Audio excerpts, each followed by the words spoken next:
quand j'envoie un carton, j'ai un carton de 50 vêtements, forcément, j'ai pas un gros volume. Donc le transport, bah oui, je le compte vachement. J'attends qu'il y ait qu'un transport par semaine, donc je calcule tout.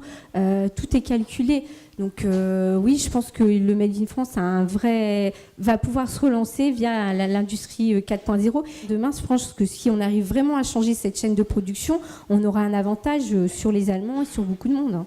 Sur les 30, 40 ou 50 dernières années, en gros, qu'est-ce qu'on a fait? On a eu des sites très grands. Donc on a produit sur stock et on a essayé de délocaliser ça. D'accord?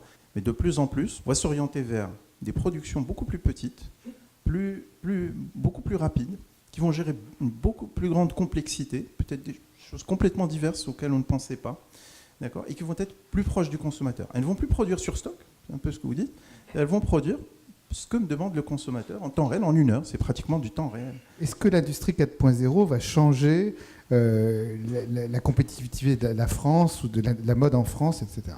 Alors d'abord, je crois qu'il faut le regarder, ça va changer les règles du jeu. Ça veut dire qu'il y a des entreprises qui vont pouvoir se repenser, qu'il y aura des nouveaux entrants, qu'il y aura des gagnants, qu'il y aura des perdants. C'est pas du tout quelque chose qui sera neutre. C'est pas toute une industrie va progresser ou va s'effondrer. C'est rebattre les cartes. L'industrie 4.0, c'est toute la gestion du changement. C'est un débat plus humain que technologique. La technologie, c'est la partie facile, elle existe. Redistribuer les rôles, les missions, la valeur, c'est quelque chose qui trouble beaucoup les Français parce qu'on aime bien la stabilité.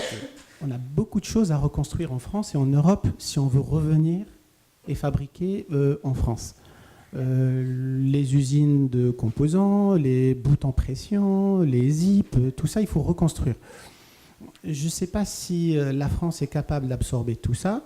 Surtout que les volumétries qu'on fait en France et qu'on vend en France sont énormes. Et à la limite, ça ne rapatrie pas le textile, ça rapatriera toute la partie programmation, toute la partie logicielle, toute la partie automatisation. Peut-être c'est d'autres industries qui vont en profiter, et tant mieux.